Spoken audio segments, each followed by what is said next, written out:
자, 좋습니다. 오늘 아침은 우리 그 서민민생대책위원회에서 다뤘던 시민단체에서 그 이재명 그 냉장고를 부탁해 그거 있잖아요. 예. 이제 그 댓글을 삭제를 했더라고요.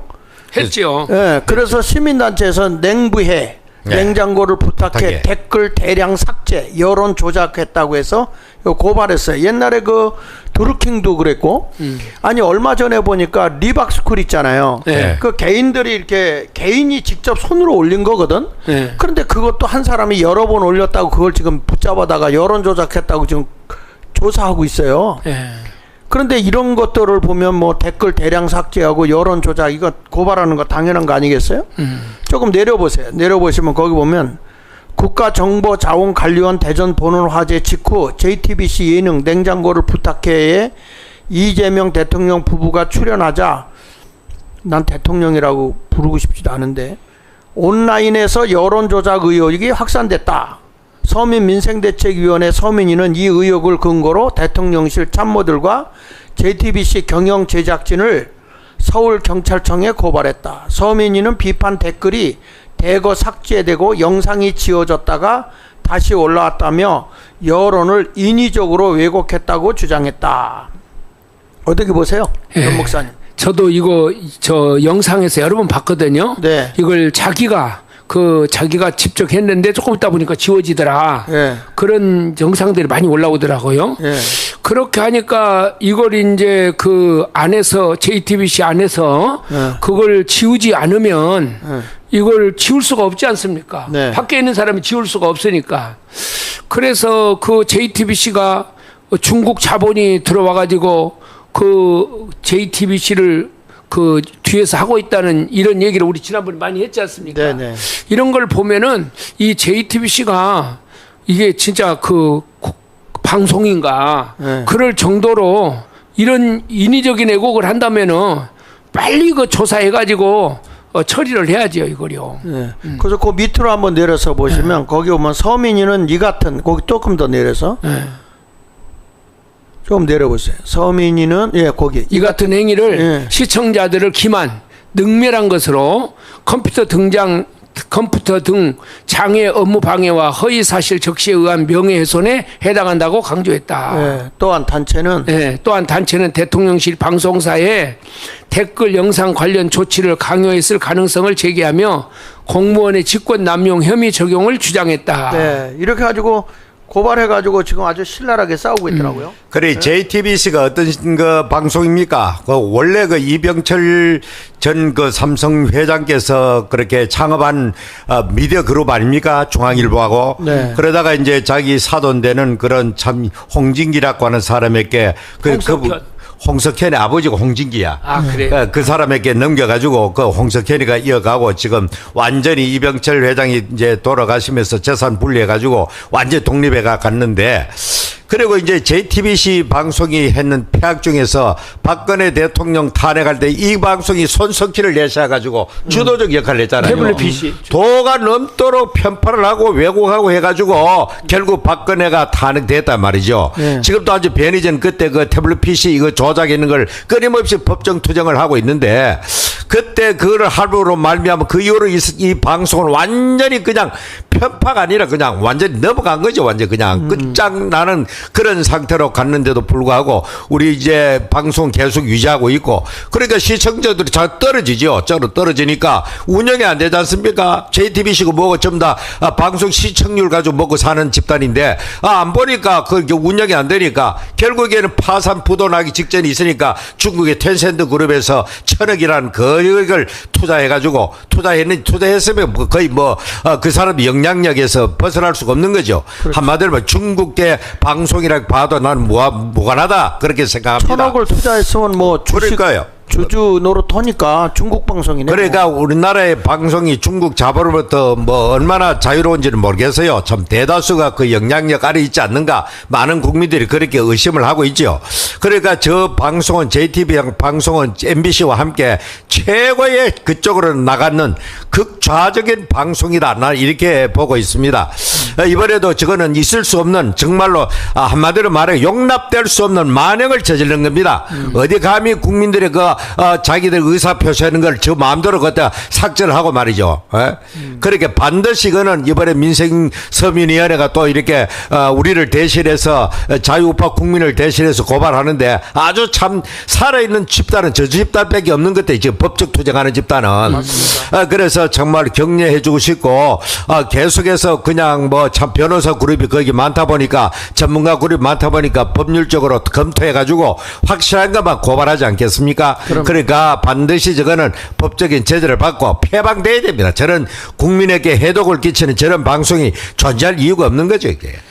그 좌파 애들에게 저런 일이 있었다 그러면 뭐 난리도 보통 난리가 아니었겠죠.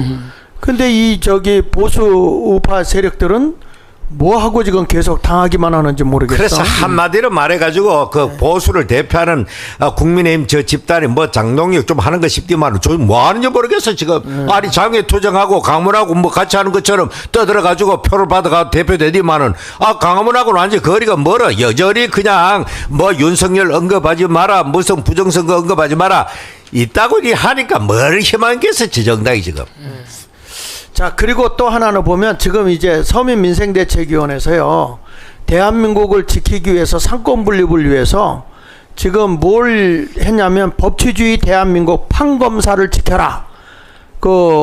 여기 한번 좀 크게 확대 좀 해보세요. 5개 집회 신고 접수를 했는데 10월 10일 날 10시에 신고 인원 10명이 들어가서 계속 진을 치고 법치주의 대한민국 판검사를 지킨다.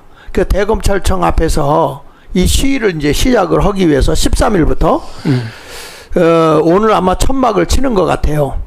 그래서 여러분들이 앞으로 우리 이 광화문도 같이 이렇게 해주는 걸로 그렇게 했는데, 여러분들이 앞으로 정말 이 나라의 상권 분립을 지키기 위해서 이 싸움에, 그러니까 13일부터 현재 이제 11월 9일까지 28일 정도 일단은 신고가 저렇게 돼 있어요. 매일 그곳에 가서 이 나라의 법치를 지켜야만 지금 우리가 바로 대한민국이 법치국가, 민주주의 국가가 되지 않겠냐. 지금 행정부가 다 총괄하려고 하니까 이런 것들 때문에 지금 독재국가로 가고 있는 것을 막기 위해서 이제 이렇게 행동으로 나가는 것 같아요. 그다음 법으로만 계속 고발 조치하다가 이제는 행동으로 나가고 있거든요. 거기 한번 좀 읽어보실래요? 전 목사님, 개최 장소. 개최 장소, 네. 대검찰청, 위에부터 해봐봐. 명칭. 법치주의 대한민국 판검사를 지켜라. 네. 개최 일시는 25년 10월 13일 오늘인가요? 네. 오늘부터 아니 11월 오늘부터네. 11월 9일까지. 네. 오늘부터네. 0시부터 23시 59분. 그래서 날도로 나오라고 그랬구나.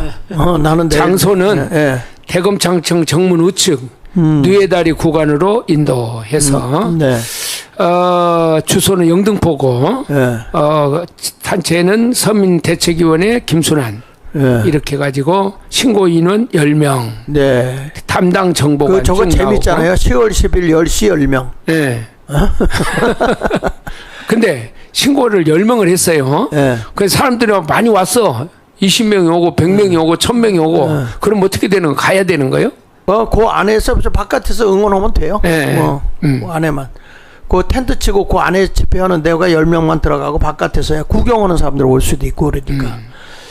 그래서 여기 보면은 여기 그 준비물이 확성기, 플랜카드, 피켓, 깃발, 난로, 비가림막 이런 것들로 해가지고 시작을 한다 이렇게 돼 있습니다.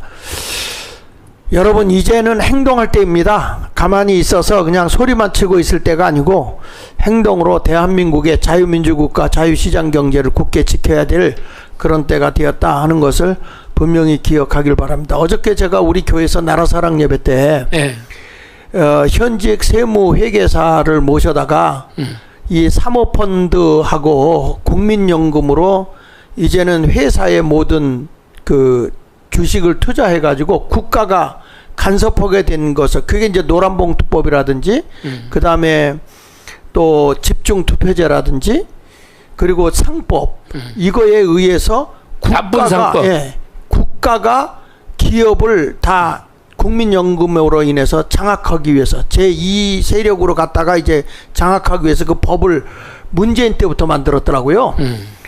이제 그렇게 되면 우리 대한민국이 이제는 국가가 자유시장 경제를 무너뜨리고 국가가 자본을 가지고서 움직이면 결국에는 공산국가가 되는 거거든요. 이게 경제가 공산주의식으로 가버리면 이건 공산주의가 되는 거죠. 그렇습니다. 권력보다. 공산주의와 자본주의 소위 말하는 여기 차이가 뭡니까?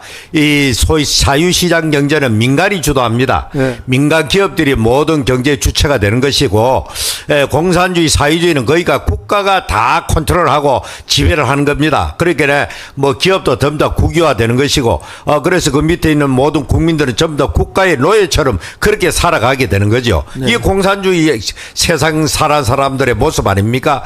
지금 우리나라도 이렇게 그동안에 자유민주주의의 꽃을 피웠기 때문에 이만큼이라도 국민들이 참 풍조롭게 살 수 있었는데 이제 그 모든 것이 다 회수돼 가지고 전부 다 국민연금 같은 거대한 공적 자금 가지고 사실상 뭐 삼성 해봐야 이 재용이 그 사람들이 지분이 얼마 안 되거든요. 그렇죠. 거기에 거대한 자본 가지고 있는 국민연금 재단이 거기 대량으로 투입해 보면 제1주주가 되면 어떻게 되겠습니까 그게? 근데 삼성이 그 이재용이가 8.6% 갖고 있었던 거를 6.8%를 팔아버리라고 하잖아요. 3%만 가지라고. 예. 결국엔 그렇게 되면은 뭐 기업도 다 넘어가는 거잖아요. 그러니까 국가가 공적 자금을 가지고 투자를 해서 그걸 가지고 뭐 연금이라든지 이런 걸 넣어가지고 국가가 지금 그 기업을 통제하겠다는 게 목적 아닙니까 지금? 그렇죠. 핵심이. 지금 우리나라 전체가 GDP 대비가 2049조 원이더라고요. 그게 무슨 얘기냐면 우리가 열심히 일하면 그만큼 대가를 받는 그런 노동력에 대한 대가를 얘기하는 거거든요. 근데 2049조인데 삼성에서 301조를 벌어서 2024년도에 그래가지고 그것을 1차로 이제 임금을 지불할 거 아니에요? 그리고 이제 거기에 따르는 그 생산성을 위해서 지원해주고 있는 사람들에게 인건비를 주고 그 뒤에 또 그것을 납품하는 제2그룹이 있잖아요. 그 낙수 효과로 거기 내려가는데 삼성에 의해서 한국 경제가 돌아가는 퍼센테이지가 34%예요. 34%. 34%. 100명이면 34명을 먹여 살리는 게 삼성이에요. 근데 이런 것까지 국가가 다 뺏어서 한다? 근데 솔직한 얘기로 국가 기업을 갖고 있는 데가 흥하는 데가 어디 있어요? 다 망합니다 그거는. 국내 기업은 뭐 국가가 운영해도 돼. 한전이라든지 또는 무슨 뭐 철도청이라든지 이런 거는 우리 안에서만 움직이는 거잖아요. 그런데 이 기업, 우리나라 기업은 여기서 뭐 생산성도 없는 건데 해외에 수출해야 되고 외교가 잘 돼야 되잖아요. 근데 지금 정부는 외교도 빵점인데다가 이런 자들이 지금 한국도 인정하지 않으려고 해서 지금 달러가 무섭게 올라가고 한국 돈은 지금 치지도 않는다고 그러잖아요. 받지도 않아요. 받지도 않고. 그러게 지금 현재 전 세계 자유 세계는 누가 뭐래 그래도 미국이 중심으로 움직이지 않습니까? 네. 우리나라가 그 동안에 뭐 올림픽도 개최하고 월드컵도 개최하고 국제 무대에 이만큼 건 거는 미국이라고 하는 거대한 동맹국가의 등이 업힌 그게 큰 힘입니다. 네. 그 미국에서 우리를 갖다 제거해버리고 나면요, 전 세계 안 그래도 대한민국에 대해서 꼭하게 생각하던 그런 나라들이 이번에 마크롱 같은 사람도 하지간 전에 회담 취소해버렸잖아요, 유엔에서. 그런 식으로 돼버리고 이번에 EU도 이번에 뭡니까? 미국하고 똑같이 철강에도 50% 관세를 때린다 그러잖아요. 네네. 앞으로 이래 되면요, 우리나라 설 자리 없어지는 거예요. 맞아요. 미국이 동네북으로 때려보면 나머지 세계도 전부 다 미국한테 무시당하네. 저 건드려도 괜찮네. 이런 식으로 되는 겁니다, 앞으로. 지금 꼭 우리가 북한같이 되는 것이 대통령이 당선이 되면 지금 거의 100일이 넘었지 않습니까?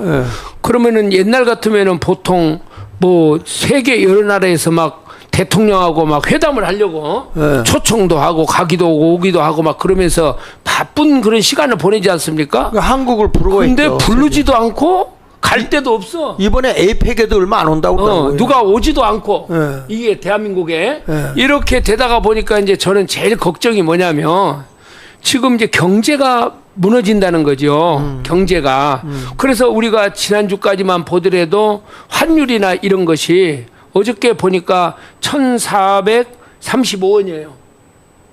달러가 1달러가. 1달러가. 그래서 지난주보다도 약 한 15원이 올랐어요. 달러가요. 그런데 실제로는 달러 가치가 지금 많이 내려오지 않습니까? 예, 전 세계적으로 다 그렇죠. 달러 가치가 예, 내려오니까 내려오지. 그래서 어떤 사람이 그런 이야기를 방송을 하더라고요. 실제로는 1,580원이다 지금 달러가 우리나라 돈이 예. 그렇게 가치가 없다는 거예요. 대한민국의 돈 원화를 인정 안 하는 거죠. 네. 그래서 제가 얼마 전에 그 수지 쪽이 외국에 돼가고 있네. 베트남에 갔는데요.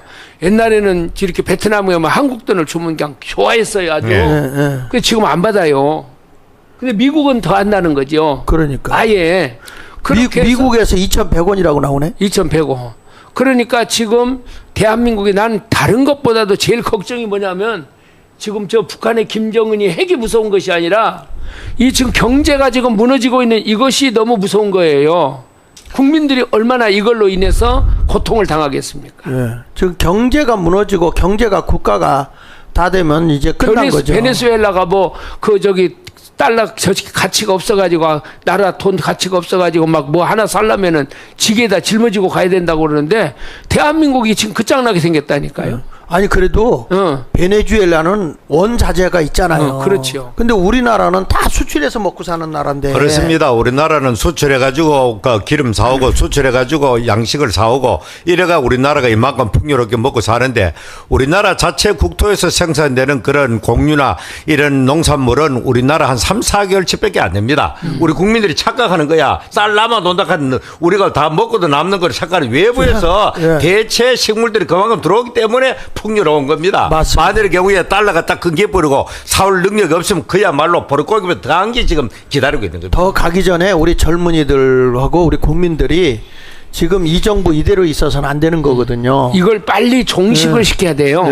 여기서 저 이재명이가 여기서 뭐 어떤 전환을 한다는 것은 그 연목구호고 지금 이런 상황에서 나는 아침 저녁으로 제일 걱정이 이게 경제가 무너지는구나. 그렇습니다. 이걸 막 뼛속에서 느끼지 않습니까? 지금. 그래 뭐 경제가 무너지면은 어떻게 됩니까? 그 다음 단계는 기업마다 다 구조조정할 거 아닙니까?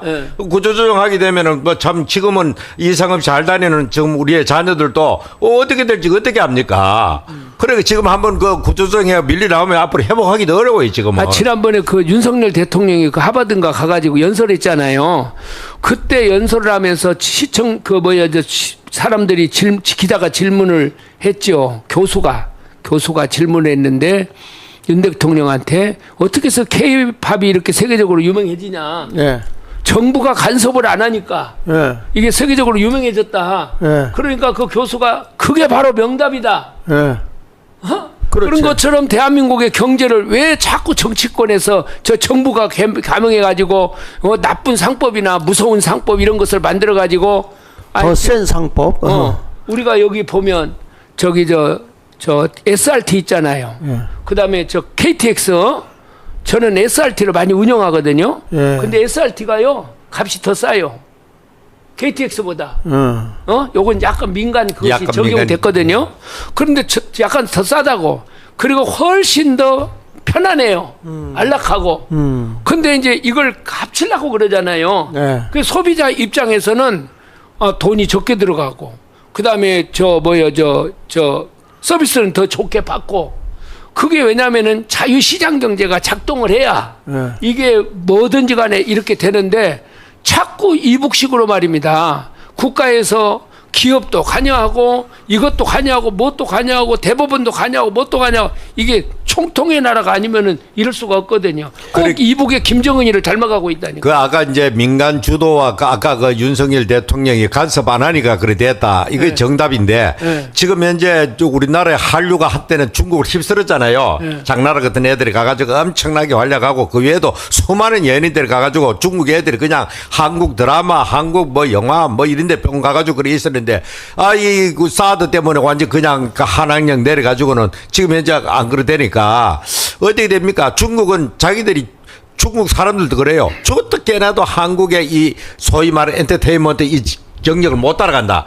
이유는 중국 정부 간섭을 하니까 중국이 돈이 없습니까? 어마어마한 돈을 가지고 국가 차원에서 밀어줘도 이건 안 된다, 저건 안 된다. 계속해서 이걸 갖다 간섭을 해버리니까 세계적 작품이 나올 수 없고 세계적 그런 모든 것이 될 수가 없는 겁니다. 그 정말 민간 경제가 그만큼 중요하다는 겁니다. 하여튼 내일은 그러면 한번 우리 경제 문제를 한번 해볼까요? 예. 지금도 하고 있지 않습니까? 네, 아니 심각하게 우리가 PPT 올려가면서 한번 얘기하려는데 지금 대한민국이 진짜 경제 위기입니다. 경제 위기고 지금 이대로 놔두면 대한민국 망합니다. 그러니까 지금 정부를 끄집어 내리든지 그렇게 해서라도 지금 입법부 저거 다 해산시켜야 됩니다. 아니 지금, 그리고요 네. 이렇게 지금 보면 나 그 신문 보고 깜짝 놀랐는데 그 자영업자 중에서요 그 세금을 한 푼도 안 내는 사람들 이런 사람이 70%라는 거예요. 못 내는 사람 세금을 못 내는 사람이 그렇게 자영업자들이 지금 완전히 그러는데 그런 것이 지금 문재인 정부 때부터 무슨 뭐 소득주도 성장이니 뭐니 임금을 갖다가 많이 올려놓으니까 자영업자가 하다못해 저 사람 아르바이트 하나도 쓸 수가 없어요. 그러니까 장하성 그 문재인 때 장하성이가 법을 만들어 놨던 것이요 없어진 게 아니에요. 이번에 와서 그걸 더 강화시키고 있고 지금 대한민국은 완전히 지금 이제 경제 사회주의, 쉽게 말하면 공산주의로 지금 거의 넘어섰다. 그러니까 이것을 우리가 알고 있는 한은 그대로 있어서는 안 된다 하는 것을. 어저께 이제 정광훈 목사님 그 얘기 하시더라고요. 이렇게 강화문에 교인들이 모이는데 옛날보다 한 배가 더 모인대요. 제가 봐도 홍 목사 많이 모이잖아요. 많이 모입니다. 사람들 많이 모여요. 그런데 헌금이 나오는 것을 보면은 그 배가 더 나오는데 그렇게 거기에 따라가지를 못한다는 거예요. 그럼 왜 그러냐 그랬더니 그만큼 지금 경제가 안 좋다는 거죠. 그러니까요. 네. 그러니까 지금 보면 우리나라는 4대 기업 있잖아요. 4대 기업. 어제 저거 나왔어요. 세계일보 올려봐요. 아무리 이래도 느끼는 건 빚. 없다. 자영업자 대출 1,070조 역대 최대다. 이게 대출이요. 이것만 있는 게 아니고 사람들이 대출을 받을 수가 없으니까 이제 자기 차를 담보로 해갖고 대출을 받아요. 차를 담보로 해갖고. 근데 이거를 결제하고 우리가 말한 펀드를 해가지고는 나중에 현금화 시킬 때 있잖아요. 그걸 누가 다 가져가느냐? 중국이 가져간다는 거예요. 이게 악덕 M&A에 의해서 한국 기업이 넘어가는데 우리나라 4대 기업 보면은 삼성, 현대, 그다음에 SK, LG 이렇게 가거든요. 근데 그 밑에 있는 그들과 함께 보조를 맞추고 있는 대기업이 207개예요. 근데 이게 위에 4개만 딱 근달아 보면 와르르 무너지는 거예요. 지금 그렇게 되어져 있는 시스템을 지금 완전히 지금 이 나라를 넘어뜨리려고 하고 있는 정부가 지금 정부인데 이 정부를 그대로 있을 수 있느냐? 국민들이 이제는 들고 나와야지. 먹거리가 무너져 나가는데 경제가 지금 다 무너지고 있는데 그 돈 몇 푼 집어준다고 그래서 쉐쉐하고 앉아 있으면 되겠습니까 지금? 인도에서도요. 그 노사들이 데모를 해가지고 이번에 지난 주간인가 그렇게 하니까 원래 이제 삼성이나 LG나 거기에 들어가면서 협의를 맺었대요. 뭐 이렇게 하자. 근데 그 약속을 안 지키고 데모를 해요. 또 저 노조에서. 그러니까 과감하게 우리 옮기겠다. 이러니까 막 사정한다고 그러잖아요. 지금 거꾸로 나가지 말아 달라고. 그러니까 대한민국도 참 이렇게 하는데 사실 제가 볼 때 트럼프가 한국에 있는 기업들을 미국으로 가져가려고 저렇게 하는데 나는 대기업들은 굉장히 좋을 것 같아. 좋은 기회가 될 수 있죠. 한국에서는 기업하기 너무 어려운데 이렇게 미국에서 이제 자꾸 오라고 그러니까 내가 기업을 해도 가지 않겠어요? 나는 어저께 전 목사님이 그렇게 힘들어하는 모습을 보면서 무슨 생각을 했냐면 전 목사님이 많은 조직을 거느리고 있잖아요. 그런데다가 압수수색도 들어왔다 거기다가 또 옛날만큼 이렇게 또 이렇게 나라를 위해서 일할 수 있도록 애국 헌금이라든지 이런 게 안 들어오잖아요. 그러니까 신경을 너무 써서 그러는 거 아니에요? 옆에서 보니까 어떤 것 같아요? 아니 나는 그게 상당한 그 일리가 있다고 봅니다. 그 상당히 사람이 우리 아까도 이야기했지만은 웬만해 가지고는 기가 안 죽는 부위잖아. 그냥 우리는 그냥 좀 지쳐겠는데도 그냥 항상 그 목소리만 들어도 힘이 나는 그런 스타일로 항상 하는데 낙천적이고 뭔가 모르게 좀 힘들어하는 것 같아 지금 느낌이 우리가 느끼는 느낌이. 그래서 참 큰일 났다 싶은 그런 생각이 드는데 스트레스가 오죽 많겠어요. 우리 보통 사람 같으면 조그마한 한 일 가지고도 제대로 못 헤매고 그게 잘 안 되면 스트레스 받고 그러는데 온 천지를 갖다 다 끌어안고 있잖아요 지금 현재. 그러니까 오직 하겠어요 저게. 여러분들이 기도 많이 해주시고 응원 많이 해주시고. 그래도 어제 내가 느낀 것이 예. 전 목사님이 그러니까요. 예. 막 그 목사님들이나 그 광화문에 계신 분들이 전화를 하면서 예. 막 울더라고요. 아 그 현장에서도 많이 울어요. 많이 울었다고 그러더라고 어저께. 막 예. 울면서 예. 목사님 막 그러면서 예. 막 그 전 목사님을 그렇게 기도하고 사랑해주고 이런 분들이요. 예. 진짜 정말 전국에 많아요. 많아요. 예. 자, 오늘 자율보로 넘어가겠습니다. 오늘은 어떻게 서론이 많이 길어졌네요. 그래도 나라를 위해서는 함께 해야 됩니다. 지금 이거 상당히 특검 문제가 지금 심각한데 여기에 그 양평 공무원이 그 세상을 뜬 사건이 있더라고요. 예, 면장. 예. 그런데 여기 보니까 정직이 죄였냐, 이상한 특검이다, 점점 더 이상해진다, 이런 게 나오는데, 유서도 공개하지 않고 유족 반대에도 부검을 강행했다고 그러거든요, 지금? 유족이? 아니 법률적으로 지금 가능한 일인가 저요 부족이 원치도 않는데. 그러니까 저게. 그, 지난번에 이태원에서 부검하려고 그럴 때 가족이 반대해서 못했거든요. 예, 예. 근데 여기는 지금 뭐, 무소불이야 무소불이. 뭐 우리나라 역사상 이렇게 참으로 독재적으로 저렇게 하는 역사가 없었습니다 우리나라에. 제가 그 지금 양평 단월면이더라고요. 예. 저기가 예. 제가 저기 교회를 한번 부흥회를 가가지고 알아요. 예. 저기가 진짜 시골의 한적한 그냥 마을이요, 시골 마을. 예. 여기가. 근데 그 면장을 그렇게 데려다가 그렇게 이거 해라. 거기 또 국회의원이 그 당시 군수였더만요. 김성교 씨가. 그러니까 이렇게 해서 해라. 그러니까 저렇게 검찰들이 말이죠. 특검. 저런 특검인 누구를 시켰겠어요? 이재명이한테 충성하는 사람만 데려다가 특검 시켰을 거 아닙니까? 당연하지 그건. 이 사람들. 예, 예. 그렇게 하니까 죄를 밝혀내는 것이 아니라 어떤 목적을 위해서 그 죄를 뒤집으시기 위해서 목적을 위해서 저런 식으로 유서가 나왔으면 그 유서를 누구한테 줘야 돼요? 자식이나 부인한테 줘야죠. 그렇지 않습니까? 이건 공개도 않고 그리고 반대에도 불구하고 부검을 강행했다? 이거 인권으로 있을 수가 있는 거예요? 홍 목사님 이거? 그래서 나도 상식적으로 내 가족, 내 남편이 돌아가시면은 그 유서나 그 모든 걸 그 참 유가족들의 우선순위를 가져가는 게 맞고 그리고 또 그 모든 것은 전부 다 유족 중심으로 그렇게 흘러가야 되는데 이거는 뭐 참 원치도 않는 그런 부검도 한다, 유서도 공개 안 한다, 뭐 하는 짓인지를 모르겠어요. 이 조세 측의 특검이라는 존재가 뭐 하려고 특검을 만들어가 이렇게 나라를 시끄럽게 만들고 저렇게 죄 없는 국민들 잡아다가 정직하게 부는데도 자기가 원하는 답이 안 나왔다 이거죠. 자기가 원하는 답이 안 나오니까 그냥 조지는 거예요. 계속해서 족치는 거예요. 족쳐가지고. 그래서 이 사람도 어쩔 수 없이 그냥 생사람을 갖다 억울한 사람을 불어넣는 거야. 자기들 원하는 대로 안 하면 막 사람을 막 멘탈이 붕괴되니까. 그러니까. 그래 놔놓고 너무 양심이 괴로운 거야. 고통스러운 거야. 그래가지고 극단 선택하는 거지. 저게. 아니 지금요 목사님 검찰을 왜 없앱니까? 저런 짓도 안 하려고 했죠. 안 하려고 했잖아. 예, 예. 그런데 특검을 만들어가고 저 검찰보다 더한 짓거리를 저 하잖아요 지금. 나는 저걸 보면서 무슨 생각이 퍼뜩 들었냐면 예. 검찰이 이렇게 나쁜 놈들이다. 예. 예. 그래서 검찰을 없애야 된다고 하는 거를 의도적으로 저렇게 만드는 거 아닌가 이런 생각이 들더라고요.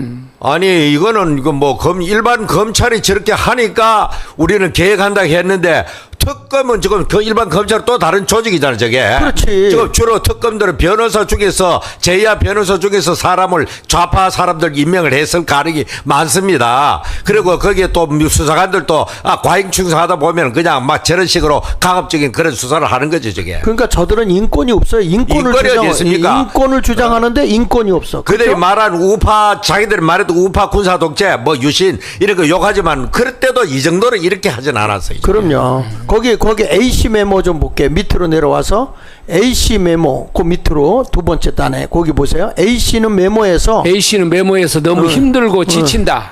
세상을 등지고 싶다. 사실대로 말을 해도 계속 다그친다.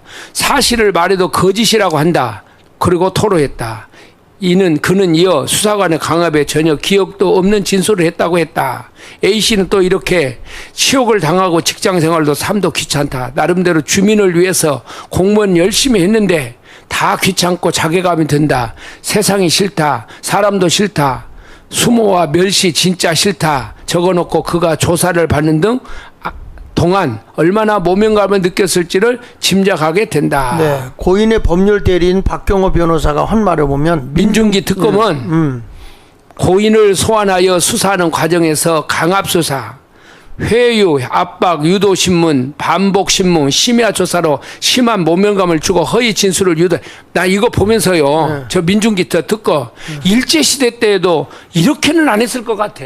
그러니까 뭐 참 일제시대 형사들도 일제시대 고문하는 사람들도 저렇게까지는 안 했을 것 같아. 저 근데 이 조사 내용이 뭐냐면 김건희 여사 일가 양평 공흥지구에 개발 특혜를 주지 않았냐. 이 사람한테 그걸 족치는 거잖아요. 그렇죠. 근데 그게 아니다라고 하는데 그랬다고 해라 하고 지금 강압하는 거. 그러니까 마치 저걸 보면 북한의 그 저 정치 보위부 있잖아요. 그 보위부가 조사하는 것 같은 그런 느낌 받아요 지금. 우리도 저 끌려가면 저런 식으로 당할 수밖에 없다. 일반 국민들이 저 당하면요 다 멘탈 붕괴되고 극단 선택을 하는 거예요 지금. 근데 죽지는 마십시오. 우리 하나님이 함께 하시기 때문에. 그러니까 우리는 뭐 당당하게 우리는 목숨 걸고 끝까지 싸워야 되니까 저 악의 세력들은 원래 저런 인간들이다 이렇게 생각하고 오히려 참 서글프고 불쌍한 인간들이 저게 참 나중에 역사가 바뀌면 저 불쌍한 존재 됩니다 저게. 그럼. 저 민중기 저 사람도요. 예. 저 사람이 뭐 검사 위원장 같은 사람 아닙니까? 특검 단장 같은 그렇죠. 사람. 특검 그런 대표. 사람인데 참 저 사람도 불쌍한 사람이야. 아, 예. 저렇게 무엇을 위해서 저렇게 해야 돼요? 사람을 죽여놓고도 미안한 마음도 없어요? 여기 보세요. 민중이 특히 강압과 회유가 없었다. 아니 강압과 회유가 없는데 저렇게 죽음을 선택합니까? 그러니까. 그 말도 되지도 않은 저 아무 씨알도 안 막힐 말을 예사롭게 지금 하고 있는 거예요 저게. 그러니까 그 CCTV 이거 녹화된 거 다 공개하면 되겠네. 자신 있으면. 예. 그러니까 참. 우리 그 검찰한테 가면은 CCTV 녹화합니다 이렇게 묻지 않습니까? 이거 그럼 공개하면 될 거 아니에요 이거요. 얼마나 많은 사람이 더 죽어 나가야 되는 말이에요 지금. 국자원 거기도 또 저 1급 공무원이 그렇게 비운에 갖고 말이죠. 계속해서 죽어 나가는 거예요 지금. 누구 때문에? 저런 것이 옛날 같으면요 다 놀면 면민들이요 다 나서가지고 자기 면장을 저렇게 자살을 했는데 참 이런 거 보면 대한민국이 그런 거 보면 국민들이 죽었어. 좌파 같으면 저 시체팔 한다고 그냥 그 널에 담아가지고 온 시가 행렬하고 난리 날 겁니다. 저라면. 참 이게 문제인 것 같아요. 자, 그 이면 우측을 좀 보면 조금 이어서 한번 볼게요. 이면 우측에. 그 이면 우측에 보면 거기 특검 정치적 편향 민주주의 위협받는다. 기사 1면에서 계속 이어지거든요. 근데 여기서도 보니까 이게 뭐냐면 정치적 편향이라는 거죠. 이게 보면 순수하게 되는 게 아니고 지금 이들이 하는 짓을 보면 이게 다 정치적으로 이게 죄가 있고 없고 유무적으로 가지고 이걸 정치적으로 하면 됩니까 이거? 자기들 목표 딱 맞춰놓고 네. 그 방향을 모르고 가는 거야. 그 우리가 옛날에 그 시골에서 가끔 가다가 학교에서 그 단체로 위에 큰 글씨 좀 내려봐. 조금 내려봐. 저 산에 올라가가지고 노름머리도 하고 토끼머리도 하는데 딱 목표를 저쪽을 정해놓고 저 외곽부터 막 좋아가잖아요. 그럼 골로 도망갈 수밖에 없는 그 루트를 하나 만들어 거기서 때려잡는 그 방식을 쓰고 있는 거예요. 지금 자기들 목표를 정해놓고 그 방면을 계속 몰아가는 거예요. 그냥. 목사님 어떻게 보세요? 저거 보면. 그러니까 이 어떤 그 검찰이 정의를 실현하고 공정을 실현하고 우리가 법원 앞에도 가보면 공정하고 정의로운 것을 그 저울로 딱 했잖아요. 검찰이 진짜 공의롭고 정의롭냐? 그럴 때 대한민국의 국민들이 검찰이 공의롭고 정의롭다는 거. 근데 모든 검찰이 그런 건 아니겠죠. 저런 정치 검찰. 예? 지금 우리가 이야기하는 저 정치 검찰 어떤 정권이 됐든지 간에 저는 정치 검찰들이 저렇게 하니까 이제 이것이 사람들에게 얘기돼 갖고 검찰을 없애야 된다 이렇게 하면서 지금 몰고 가지 않습니까 이걸요. 그렇죠. 그 밑으로 좀 내려와서 법조계 좀 한번. 법조계 일각에서는 예. 민주당이 검찰을 없애 자신들을 향한 수사를 무디게 만드는 한편 정치적 필요에 따라 언제고 특검법을 통해 하명 수사에 충실한 특검 만들 수 있는 게 아니냐는 우려가 나온다. 예. 이게 검찰을 없애버리고 예. 특검을 만들어 갖고 예. 지들 입맛대로. 그러니까 지금 검찰이 정치인들이 지금 하는 짓들 보면은 막 비리를 저지르잖아요. 예. 그 이번에 그 모든 것을 배임죄를 없애잖아요. 쟤네들이 지금 법에 입법을 시키잖아요. 배임죄 없애버리면 뭐 막 그 회사들의 돈 뭐 비싸게 이렇게 주고서 돈 막 뒤로 챙기는 거 아닙니까? 아니 근데 이걸 보니까요. 이재명 입장에서요. 참 이거 슬플 것 같아요. 왜냐면은 지금 저 윤석열 대통령 그 부인이 그 공천에 개입했다고 해가지고 막 그 난리를 치잖아요. 그럼 이재명이는 지금 대통령이니까 공천 개입하고 싶은 마음이 있을 거 아닙니까? 근데 못하게 해놨어요. 그 다음에 사정기관이 있어야 대통령이 저 나라를 이끌고 가는데 이 사정기관이 있어야 되잖아요. 근데 이제 검찰까지 없애버렸어요. 그러면 대통령 권한이 이제 싹 없어져 본 거 아닙니까? 누가 대통령이 되든지 간에. 그러니까 나쁜 사람들은 사정을 통해 가지고서 그것을 잡아들이고 그렇게 해야 되는데 이제 이 사정기관 자체가 다 없어져 버리고 저런 특검을 만들어 가지고 특검 누가 만들어요? 대통령 임명하는 것이 국회에서 만들잖아요. 국회에서 하지. 저걸 그러니까 그 권한이 행정부의 권한이 어디로 갔냐면은 국회로 넘어가 버린 거예요. 저 입법 독재로 간 거죠. 입법 독재로 완전히. 지금 정청래가 대빵이야 대빵. 정청래 세상이 된 거죠 지금. 그러니까 거기서 한번 읽어보세요. 민중기 특검. 민중기 특검 팀 민주당 정권을 의식 성과를 만들어내기 위해 무리한 강압 수사를 하다가 한 공무원이 극단적인 선택을 하는 비극이 빚어진 데서 보듯 특검은 자신을 출범시킨 국회 다수 정당의 눈치를 보지 않을 수 없을 터여서 특검 수사는 정치적으로 편향될 수밖에 없다는 이야기다. 야권에서는 다수의 폭정을 정책에서뿐만 아니라 수사, 나아가 사법에까지 힘을 미쳐 법치주의와 그의 토대를 둔 민주주의가 위협받고 있다는 경고가 나온다. 그러니까 이게 이제 뭐 나라가 이제 다 민주주의 무너진 거 아닙니까 지금?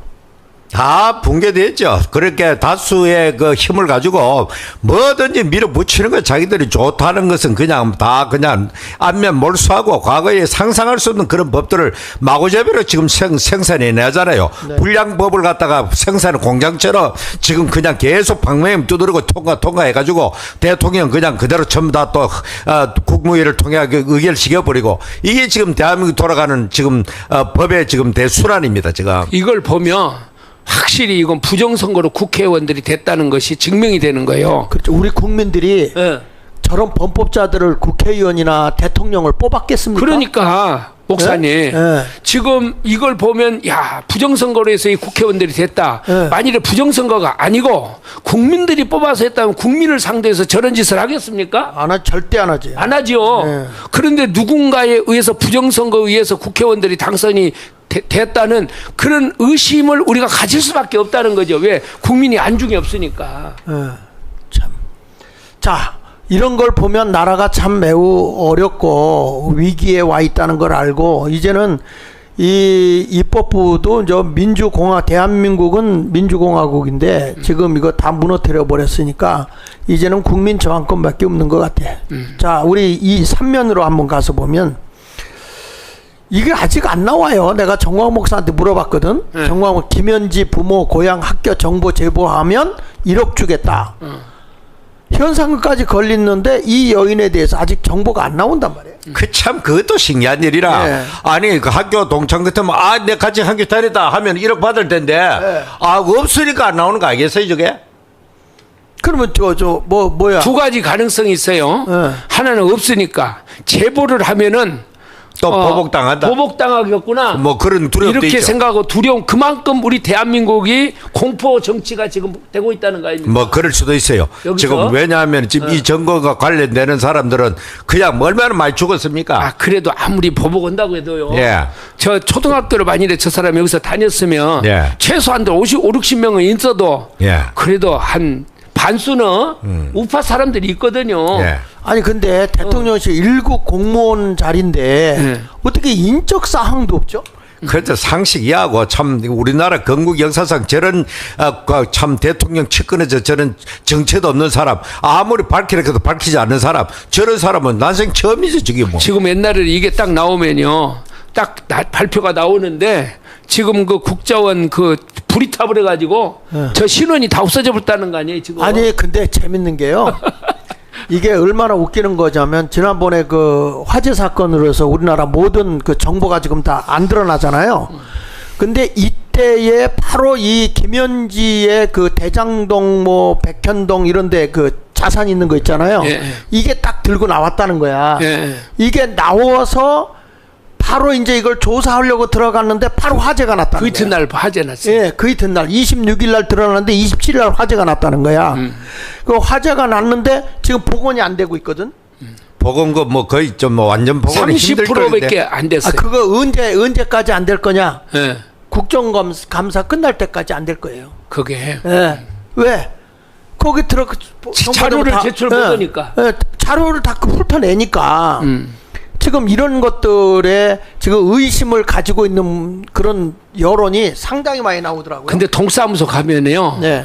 이런 것에 대해서 뭘 하면은 이렇게 자료가 없잖아요. 네. 이게 수기로 해요. 공항도 지금 마찬가지고. 그런데 이 좌파 언론들이요 이런 것에 대해 전혀 이야기를 안 하고 국민들이 이렇게 협조해 가지고서 대한민국이 이렇게 잘 돌아간다. 이런 식으로 국민들을 호도하는 거예요 지금. 네. 나라가 지금 나라가 아니네요. 근데 저거요. 정광훈 목사님 요즘 어렵다는데 저 1억이 상당한 돈이지 않습니까? 그렇죠. 예? 저거 저 1억이 저 목사님은 너무 힘드니까 저걸 사람들이 저 신고를 안 하나? 그런 건 아니겠지? 아니 지난번에도 스님이 오셔서 그러더라니까. 네. 나 그 본부석 있는 데에 와서 네. 내가 그 1억 받으려고 지금 막 조사하고 막 하는데 하나도 안 나온다고. 거기에 그 참 수수께끼. 예. 아니 어디 그 신문에 보니까 그러더라고요. 박지원이가 호남 사람이라고 그랬잖아요. 예. 호남 사람이니까 또 이제 거기 가서 이제 얘기했더니 그 아줌마들이 그런데요. 담양이요, 담양 그런다는 거예요. 그러면은 호남 사람이어가지고 담양이요 그러는데 호남 사람들이 다 단결을 해갖고 이걸 말을 안 하는가 그 생각도 들어요. 근데 아무리 그렇지만은 호남에도 애국자들이 많이 있거든요. 그렇죠. 여기에도. 근데 참 이거 진짜 미스테리한 인물이야. 그 밑에 한번 읽어보면 전 목사님은 8일 자신의 유튜브 채널 정광훈 TV에서 네. 김현지의 부모님 고향 학교에 관한 정확한 정보를 제보하는 자에게 상금 1억을 걸겠다며 그 김 실장이 광주에서 고등학교 나왔다, 상명여자대학교를 나왔다 등 의견이 많다. 동창이 있으면 반드시 제보를 주시라고 말했다. 이어 10일 방송에서도 상금 1억 걸기를 잘한 것 같다. 광고 효과 이상을 거두고 있다며 제보를 재차 요청했다. 이렇게 나오고 있거든요. 내가 전 목사님한테 네. 저 토요일 날 그랬어요. 이것을 프랑카드를 만들어 가지고 전국에 이걸 붙이자. 붙여 가지고 전 국민들이 막 김현지를 찾기에 막 혈안이 되도록 안 나와요. 저는 안 나온다고 봐요. 이 사람. 그래요? 네. 왜? 나는 이 사람 저 위에서 내려왔다고 생각했어요. 저 위에가 어디요? 아니 여러 사람이 있더라. 중국에서 왔다는 말도 그런 있고. 합리적 의심을 안 하겠어요? 그러니까 우리나라에 그 근거가 없으면 그걸 의심은 합리적 의심이죠 그거는. 저 그 할아버지 말한 대로 저 위에 그거 없이는 이게 가능하겠냐고요. 그런데 이거 보면요, 이런 사람을 이재명이가 아무리 이렇게 뭐 막가는 사람이라고 할지라도 이런 사람을 제1부속실에다 두고 싶겠습니까? 나는 정상적이라고 생각하면 이 사람 둘 수 없다고 생각을 해요. 그런데 둘 수밖에 없는 무언가에 이재명이가 지금 나는 위협을 받고 있다고 그 동부연합 이석기 거기에 같이 있었다는 얘기도 있죠. 지금 어떻습니까? 그렇죠. 이동호 우리 원장 말에 의하면은 이석기하고 좀 같이 경기 동부 연합에 그 유명한 정진사이나 김현지도 다 그런 사람이었다, 인맥 자체가. 그러니까 뭐 경기 동부 연합은 잘한 대로 북한의 지령을 받는 집단 아닙니까 그게. 우리나라 최악의 그 참 좌파 그룹 집단이 바로 경기 동부연합인데 그 대표가 바로 누굽니까? 그 유명한 이석기 아닙니까? 이석기는 이 남쪽에서 북한을 대리하는 최고의 서일 1위라고 볼 수가 있죠. 네. 그런 사람 밑에서 지금도 뭐 언론이나 나타나지도 않지만 실질적으로 막후에서 제일 큰 영향력을 끼친 인물이다. 지금 현 정권에 그렇게밖에 볼 수밖에 없는 거죠. 이게. 그러니까 저는 이거 보면서 지금 미국과의 관계나 이런 것들을 이렇게 우리가 보면 김민석이 같은 그 반미주의자 네. 이런 사람들 그리고 군대도 그 했던 국방장관 이렇게 시켜서 어제 그 노 목사님 그 누굽니까 전지열의 그 노 목사님 얘기 들어보니까 전방에 가보니까요. 포가 옛날에는 전방을 해서 이북을 향해서 쫙 있었대요. 성모도가 그래. 성모도 강화 성모도. 그거 다 지금 없앴다는 거예요. 포부에 없어졌다. 포문을 다 없애버리고 이렇게 한 것을 보면은 국민들은 지금 모르지 않습니까? 이런 것들을 보면은 이게 이재명이라는 사람이 누군가의 조정이 아니면 난 저렇게 할 수가 없다고 생각해요. 네. 저게 하여튼 이 정도로 지금 했으니까 여러분 아는 분들이 있으면 좀 해보고 또 이동호 교수는 이렇게도 의심을 하더라고요. 이재명하고 같이 있었기 때문에 변호사 있을 때 있기 때문에 개명을 할 수도 있다. 대명. 예. 근데 얼굴이 다 나오잖아. 그렇지. 사진에 다 나오는데 뭐 모를 리가 있겠습니까? 자, 그 다음에 밑에 단을 보면은 지금 참 큰일 났습니다. 밑에 단 보면 민주 필리버스터 제한법 개정안 발의했다는 거야. 아니 이제는 투쟁도 못하고 그나마 그 헐렁한 게 말로다가 그 법을 통과하지 못하도록 하는데 지연작전하는 게 지금. 예, 그러니까 지금 민주 필리버스터 제한법도 개정안 발의했다. 그러니까 국힘은 국회 이틀막 시도이자 의회 독재다. 지금 저 필리버스터를요 왜 하는가 봤더니 지금 국회에다가 그 저 민주당이 저 지금 국가 그 기관 네. 이런 데를 부서를 갖다가 이렇게 개조하지 않습니까? 네. 변경시키고 그래서 이제 그것을 갖다가 개조를 시키는데 그것을 못하게 하려고 필리버스터를 하는데 이 필리버스터를 계속 하면은 2년 한 반 동안 필리버스터를 하면 예. 이거 저 국가 뭐 예를 들어 여성 가족부를 갖다가 성평등 가족으로 이렇게 하는 것을 막을 수가 있다는 거예요. 예. 예? 그러니까 지금 민주당에서 그걸 제일 무서워한다는 거죠. 왜냐면 한 2년 반 동안 필리버스터를 하고 있으면은 이게 통과가 안 되니까 국회 법에 의해서 그러니까 이걸 이제 구사하는데 이걸 이제 못하도록 또 법을 개정하겠다는 거 아닙니까? 그러니까 지금 자기들이 방해되는 거는 어떤 악법도 마구잡이로 만들어내는 거죠. 그러니까 저게 국회는 다수의 숫자가 아니거든요. 저걸요 제일 선전했던 놈이 누구예요? 김대중 아닙니까? 김대중이가 저 필리버스터 해갖고 오래 말을 해가지고 막 막았다고 하면서 김대중이 업적 중에 저 필리버스터 장시간 했다는 그것이 김대중의 업적이에요. 근데 그걸 갖다가 저 민주당이 집권을 하면서 저걸 막는단 말이죠. 지금 현재 민주당은 과거 김대중 시대 민주당도 아니고 노무현 시대 민주당도 아니고 전혀 이제 완전 판가리 물가리가 다 돼가지고 이번엔 그냥 말로 전대협 세대까지 다 잘라버리고 전부 다 한총령 중심으로 이렇게 물갈이 되기 때문에 가장 극렬한 그런 좌파 집단이라고 볼 수밖에 없는 거예요 지금 현재.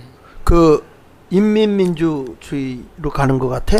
아니 그러니까 이 사람들이 중국 공산당하고 당교 협약 맺어가지고 그거 가가지고 서로 상호간에 이렇게 정보를 교류하고 참 우리나라 더불어민주당은 내가 볼 때는 북한식이 아니고 중국식 사회주의, 중국식 공산주의 체제로 가려고 그러는 게 어떨 보면 중국도 시장 경제 그치 보이잖아요. 국가 주도의 시장 경제입니다. 그게 그런 식으로 가고 당은 일당이 독재하고 공산당 일당 독재하면서 경제는 경제는 시장 경제처럼 보이지만 그런 완전 민간 시장 경제가 아니고 국가 주도의 시장 경제입니다. 그러니까 국가 시장 경제이기 때문에 모든 것을 국가의 기업에 의해 움직이고 한때는 그 다양하게 민간 기업을 막 풀어놨지만은 그 뭐 잘 아는 알리바마 같은 기업들이 엄청나게 커지고 하니까 국가 말도 잘 안 들으니까 알리바마 마인 같아서도 붙들어가 한때는 뭐 어디인지 모를 정도로 그렇게 싹 사라졌다가 나타나면서 그냥 정부 앞에 고개를 숙이는 그런 상태가 되어 있는데 우리나라도 바로 중국의 모델을 그대로 받아들이겠다. 그러니까 우리가 진중하면서 중국과 하나의 또 형태 국가 중국의 홍콩화가 되듯이 우리나라도 그런 식으로 가고 있는 그런 과정이 있다. 100만 명을 갖다가 이번에 뭐 무비자로 들어오는 이런 사태를 볼 때에 정말 우리나라는 앞으로 독립을 할 수가 있겠는가 중국으로부터 굉장히 염려스럽죠. 지금 저 장 목사님 네. 지난번에 그 조선일보 사설하고 네. 그다음에 우리 저 누굽니까 그 자유일보 사설하고 네. 그 이렇게 그 저 토론 그걸 대립이 됐었어요. 네. 그 내용이 뭐냐 그러면은 그 저 이 민주화 운동을 했다고 하는 이 민주당 세력들 네. 이걸 갖다가 이제 민주화 운동으로 이야기를 하니까 자유일보에서 거기에 대해 사설에서 그 이튿날 바로 맞받아 지난번에 홍 목사님 봤죠 그거요. 네. 거기에서 뭐라고 나오냐면은 그들이 했던 그 민주화 운동이 우리가 생각했던 그 자유민주주의였느냐 아니라는 거예요. 그런데 조선일보에서는 그것이 마치 우리가 추구했던 자유민주주의 운동이라고 이렇게 사설을 썼단 말이죠. 네. 그런데 저는 여기에 대해서도 그러면 김대중이가 했던 그 후손들이 했던 이 사람들이 과연 자유민주주의 운동을 했느냐 인민민주주의 운동을 했느냐 지금 보니까 장 목사님 어때요? 저 사람들이 추구하는 게 자유민주주의입니까? 아니잖아요. 예. 그러니까 우리나라의 그 뭐 4.19 때도 그렇고 그 이후에 계속해서 이제 권위주의 내지 독재를 타도하자 그렇게 민주주의 하자 민주화 이름으로 되어 있잖아요. 그 민주화는 두 가지 종류 사람이 끼어 있는 겁니다. 하나는 순수한 참 미국식 그 민주주의를 우리도 하자. 그렇게 국민이 직접 대통령을 뽑는 그런 민주주의를 하자. 이래가지고 이제 민주화가 달성되고 그래 전부 다 이 사람들이 다 이제는 저 본업으로 돌아가거나 아니면은 좀 뭐 자기의 취향에 따라서 우파로 오기도 하고 좌파로 가기도 했는데 끝까지 이 사람들 처음부터 접근이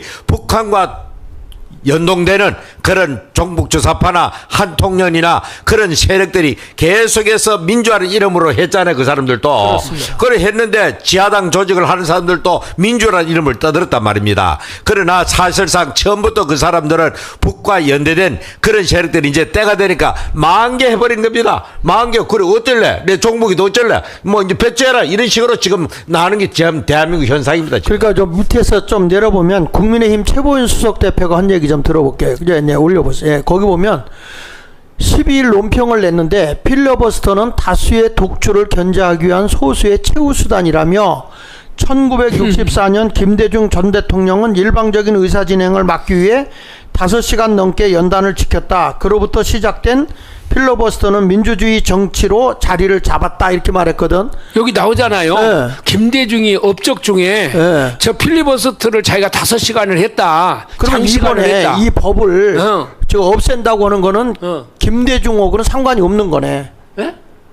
김대중이는 이걸 고수했잖아요. 필리버스터를. 네. 근데 이거를 더불어민주당에서 없애겠다고 하잖아요. 예, 지금. 예. 그러니까 김대중이가 예. 김대중이가 저 필리버스터를 해가지고 독주를 막았다는 거 아닙니까? 맞아요. 그러면은 이 사람들이 계속 이야기하는 게 뭐예요? 김대중 정신 그러잖아요. 네. 근데 김대중 정신을 따른다고 하면 이 사람들이 말한 대로 김대중 정신을 따른다 하면은 저 필리버스터를 없애? 소수의 의견을 갖다가 존중하기 위해서 필리버스터를 만들었는데 네. 그리고 우리가 판사가 판결문을 쓸 때에도 소수의 의견은 존중하지 않습니까? 그럼요. 예?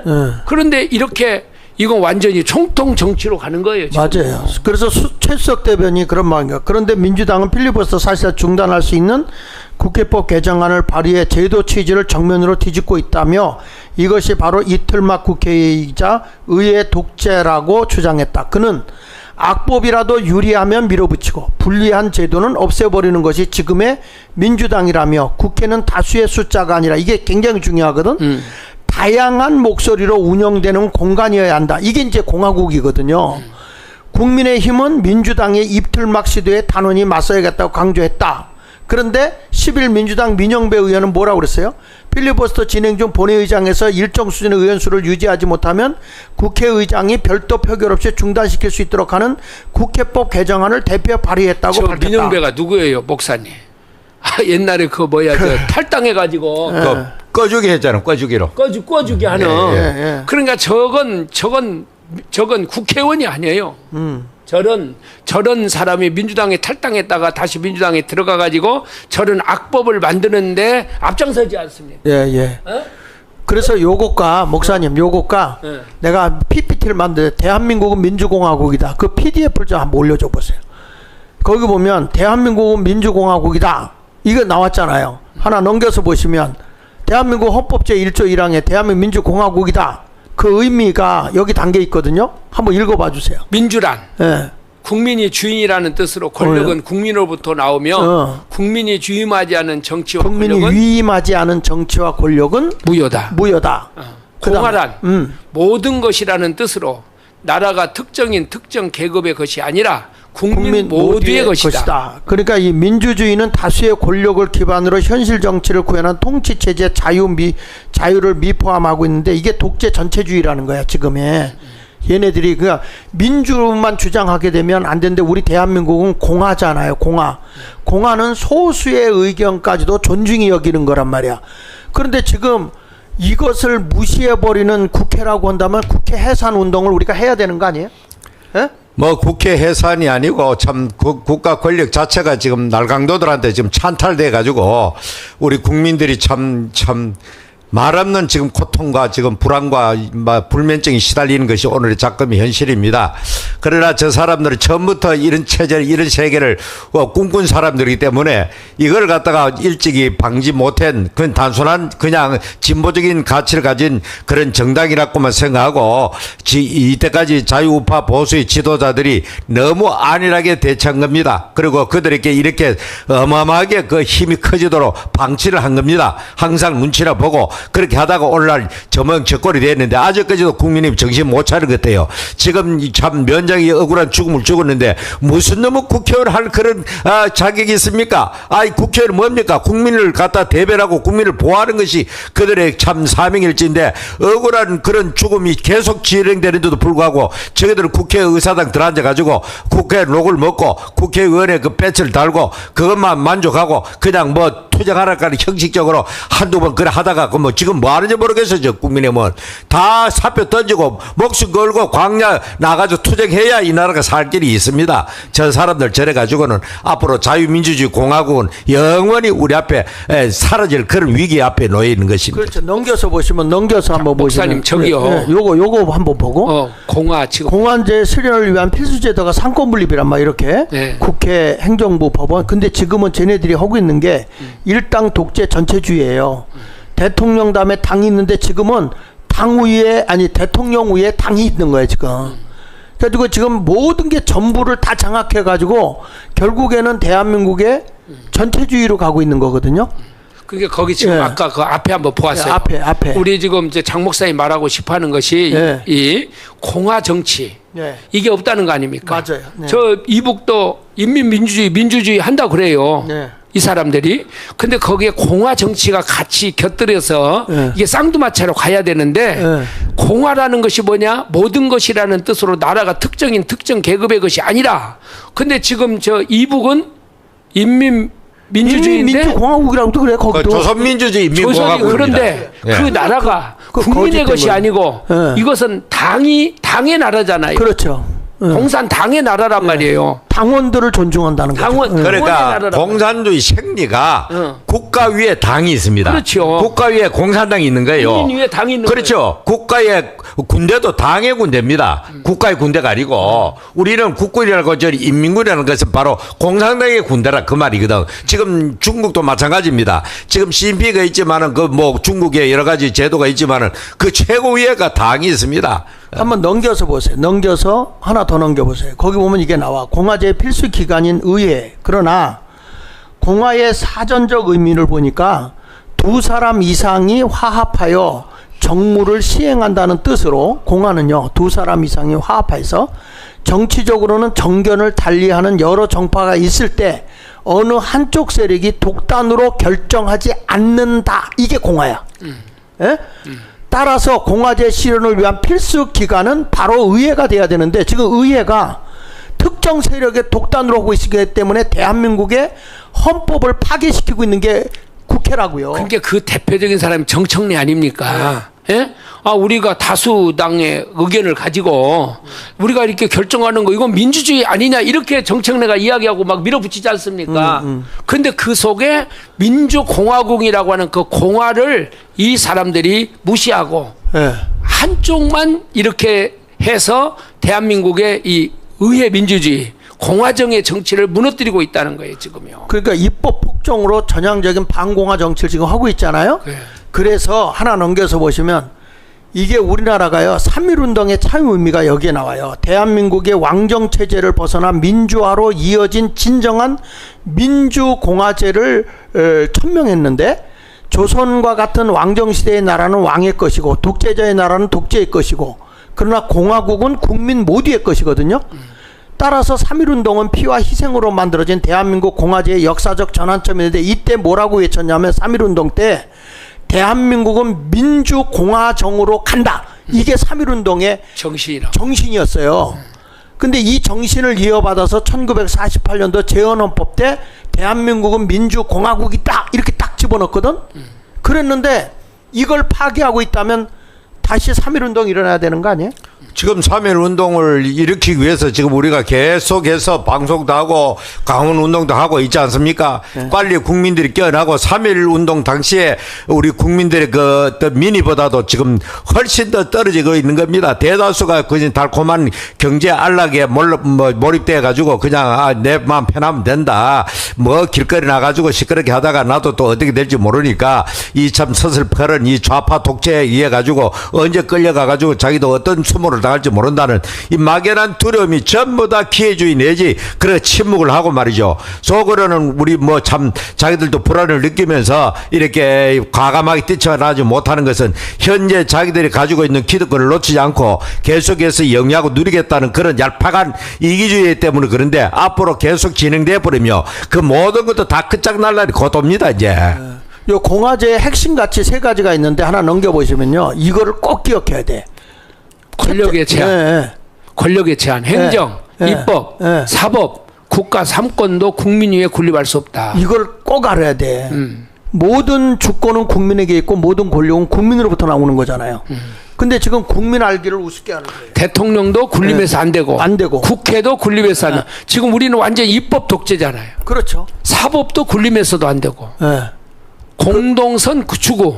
모든 권력은 개인의 이익이 아니라 국민 모두의 행복을 위해서 사용해야 된다. 그러니까 소수의 의견이라도 국민의 행복을 위해서 들어야 되는 거예요. 그다음에 책임의 분담. 주권자는 국민이므로 정치 참여와 감시도 국민의 책임이다. 그러니까 이런 공화제의 핵심 가치를 무너뜨리고 있다고 한다면 끌어들여야죠. 뭐 그 이상 뭐 볼 것 없이 그냥 국민들이 총 걸게 해가지고 주인이라 그랬잖아요. 우리가 주인이 옐로 카드가 아니라 레드 카드를 제시해가지고 그냥 밀어야 되는 거지 그게.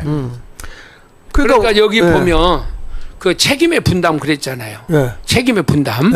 그래 주권자는 국민이기 때문에 정치 참여하고 감시도 국민이 책임을 져야 된다. 그러니까 국민들이 일어나서 이 공화정의 핵심 가치를 추구해야 되는데 국민들이 멍청해가지고 여기에 같이 나오라고 해도 안 나오고 목사들도 여기에 안 나오고 이렇게 되니까 이 사람들이 국민 알기를 개돼지처럼 알고 마음대로 해나간단 말이에요. 아니 지금 저 양평 단월면에서 저렇게 그 이장이죠. 면장이 이 사람이 이렇게 죽었는데도 가만히 있다면은 그게 국민이냐고요. 그게 그래 국민의힘 저 집단은 뭐 하는지 마스크는 미쳤다고 마스크 찍어 있노? 뭐 때문에 마스크 찍어 있노?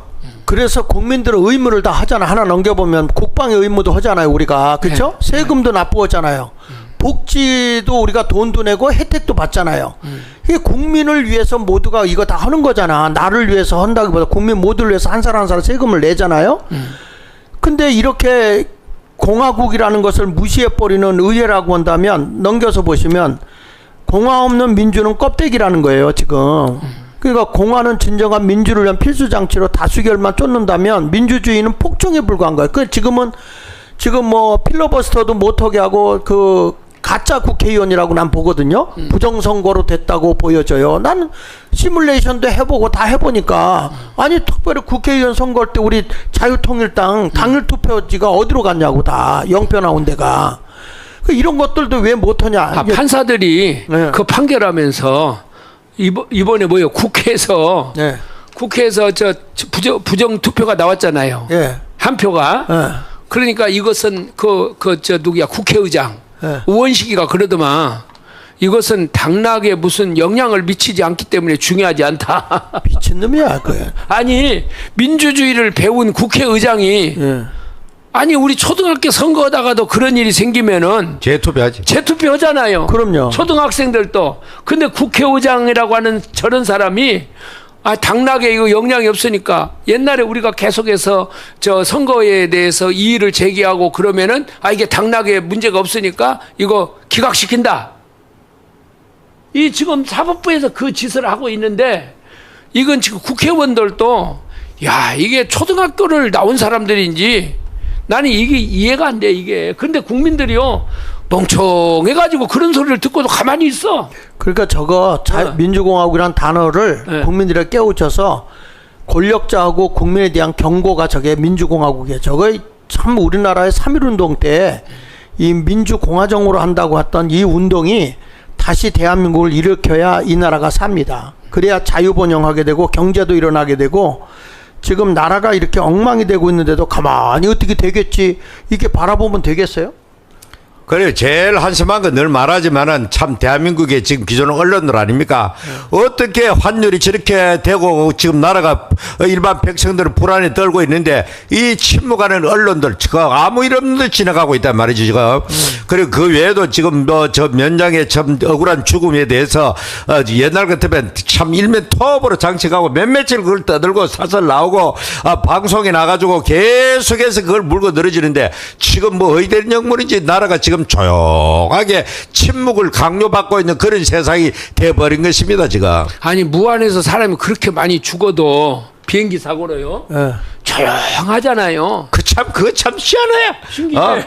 그렇게 많은 집단적으로 죽었으면은, 네. 그 가족들도 막 그냥 뭐 빈소채 놓고 몇몇 떠들고 세상이 시끄럽게 될 텐데, 어떻게 그렇게 죽였는지 모르겠어. 아니, 전라도 사람들은 다 순해서 그런가? 아니면은 뭐가 세뇌돼서 그러는가? 알 수가 없는. 아니면은 저 민주당한테 충성하기 위해서 그러는가? 아니 저런 일이 생기면은 아마 난리가 났을 거예요 대한민국이. 자, 그래서 예. 오면 하단을 좀 봐주시면 이 정광훈 목사님이 광화문에서 선언을 했더라고요.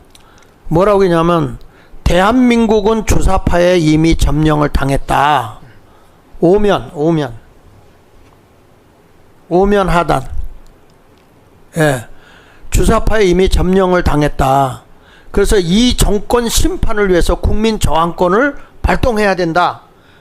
이 얘기를 지금 하고 있거든. 그렇습니다. 저번은 뭐 오래 전부터 이 나라가 이미 망했다. 과거와 영어를 썼어요. 앞으로 망할 것이다가 망했다. 망한다도 아니고 그런 용어를 구형하면서 이미 대한민국은 구석구석에 전부 다 좌파가 점령했다.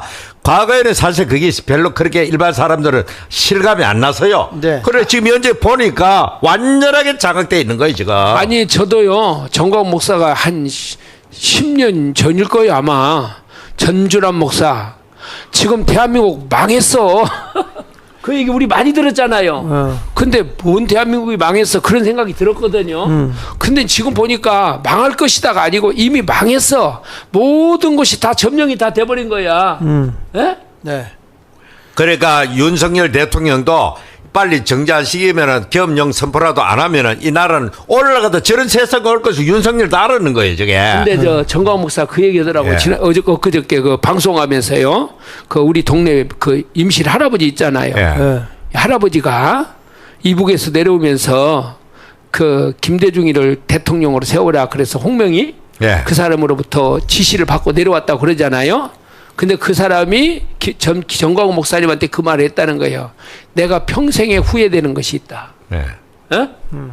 어? 네. 내가 김대중이를 죽이지 못한 것이 예? 내가 평생에 후회가 된다.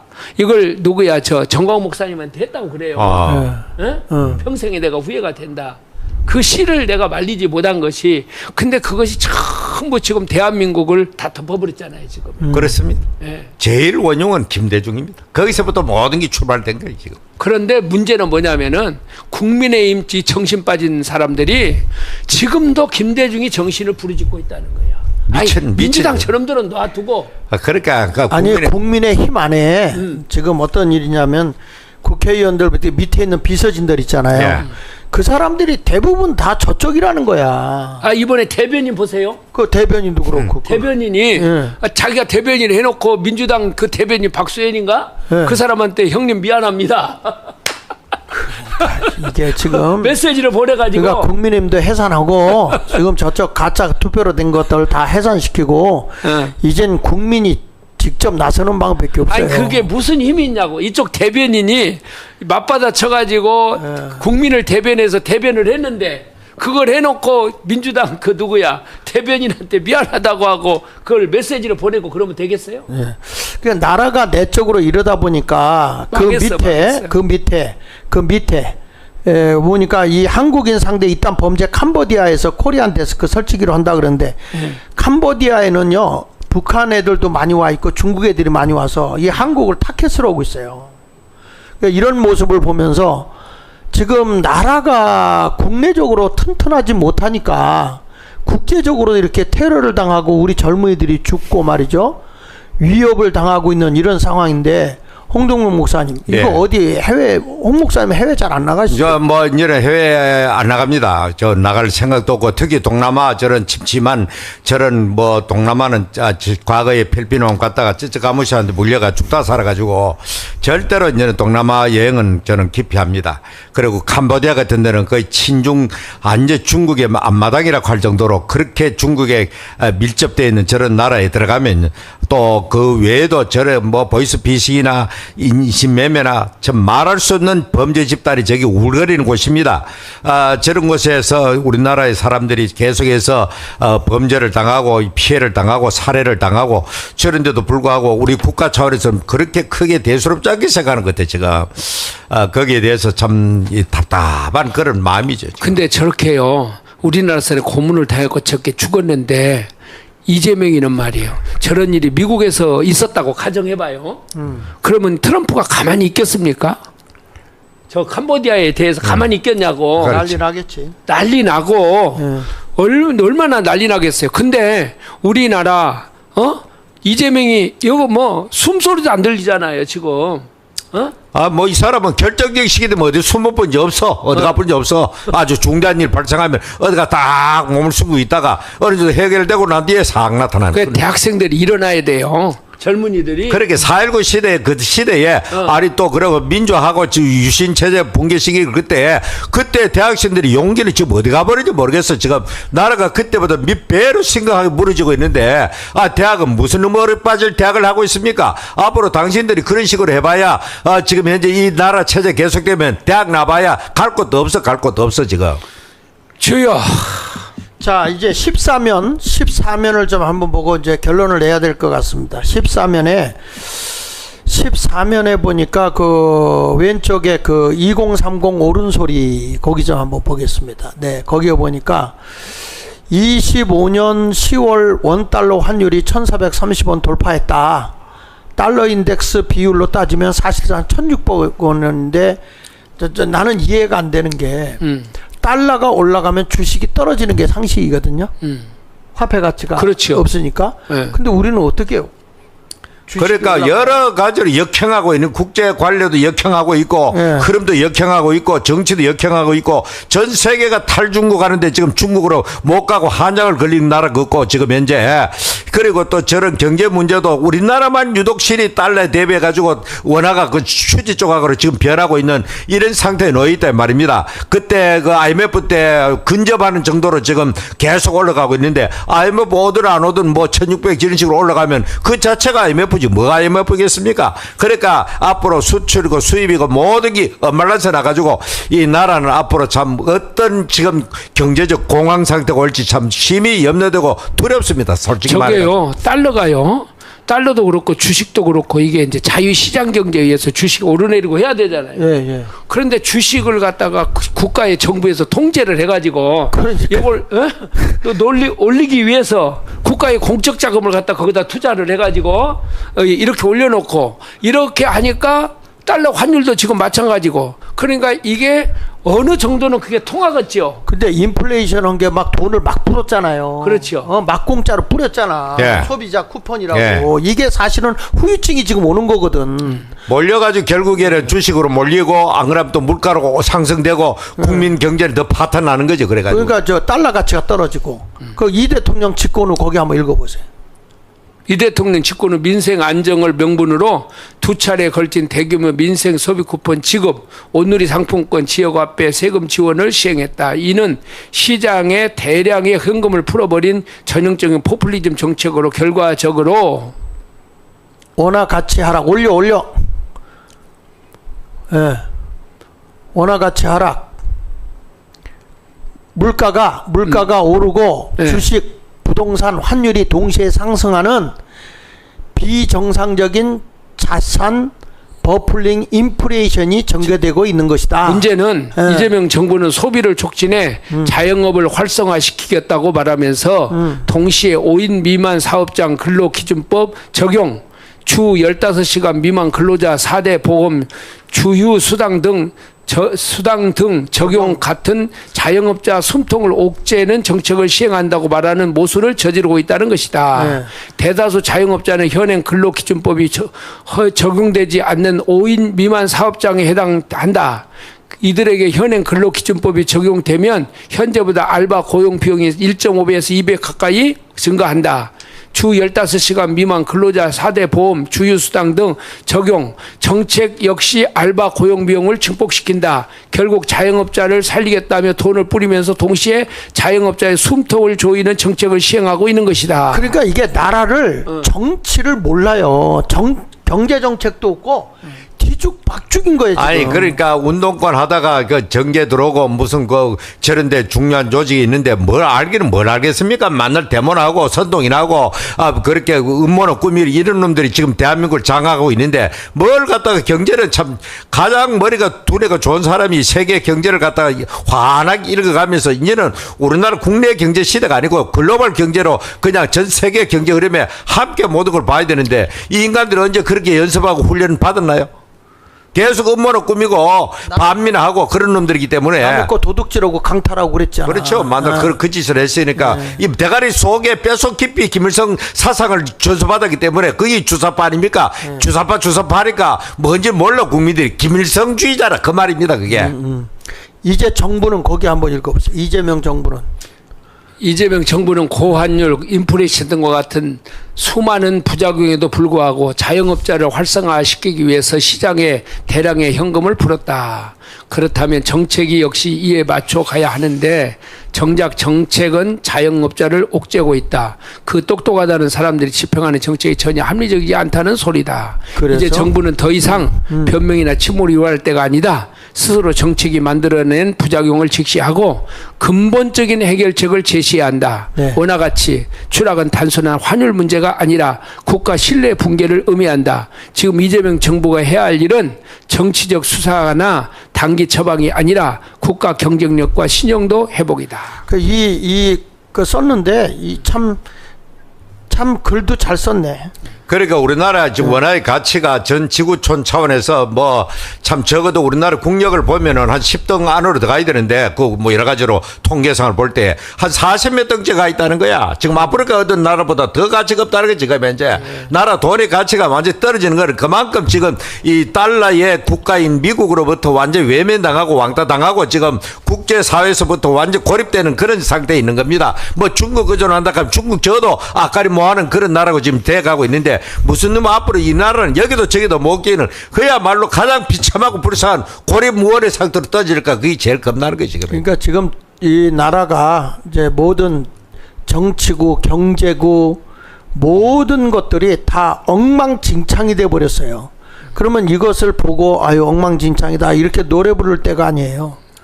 이제는 젊은이들이 다 나서서 대한민국 바로 세우는 일에 제2의 대한민국 건국을 위해서 일어나야 됩니다. 지금 저 입법부도 진짜 국회의원들 아니고 이 행정부도 진짜로 됐다고 좀 보여지지 않아요. 부정선거 반드시 밝혀야 돼요.